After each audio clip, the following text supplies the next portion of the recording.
இதில் எதுவுமே சிந்தட்டிக் இழை கலக்கலை. ஸோ நீங்கள் அந்த க்ரூஸ் எல்லாம் பார்க்கலாம். ஃபேப்ரிக்கே இப்படி தான் இருக்கும். ஸோ அதை மெயின்டைன் பண்ணி கலர்ஸ் மட்டும் கொடுத்துருக்கோம், அவ்வளோதான். ஸோ நேச்சுரல் ஃபேப்ரிக்கை அப்படியே மெயின்டைன் பண்ணியிருக்கோம்.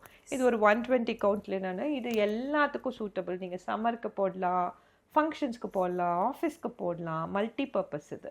அதுலேயும் இப்போ இந்த காப்பர் வந்து காப்பர் கலர் ஆட் ஆகுறப்போ இன்னும் கொஞ்சம் கிராண்டியராக தெரியும்ல.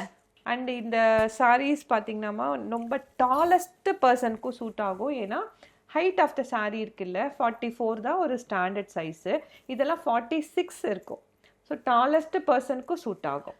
டாலான பீப்புளுக்கு கொஞ்சம் அது கஷ்டம். நம்ம என்ன சாரி வாங்கினாலும் கொஞ்சம் முழங்கால் வரைக்கும் தான் வரும் அவங்களுக்குலாம். ஸோ அவங்க அதை இறக்கி இறக்கி கட்டுற மாதிரி இருக்கும். இல்லைன்னா மேலே எக்ஸ்ட்ராவாக ஒரு ஃபேப்ரிக் நம்ம அட்டாச் பண்ணுற மாதிரி இருக்கும். சாரீ கட்டினாலே ஆக்சுவலாக தழைய கட்டணும். அப்போ தான் அதோட சாரியோட அழகு வந்து தெரியும். ஸோ பத்தாமல் சாரீ கட்டினோம்னா இட் லுக் ஆட், நல்லா இருக்காது. ஸோ இதெல்லாம் வந்து 46 இருக்கும். டாலஸ்ட் பர்சனுக்கும் சூட் ஆகும். இது வந்து இதோட அழகான பல்லு. இதுக்கு பிளாக் பிளெயின் பிளவுஸ் வந்துடும். பட் நீங்கள் எந்த பிளவுஸ் வேணால் போட்டுக்கலாம்.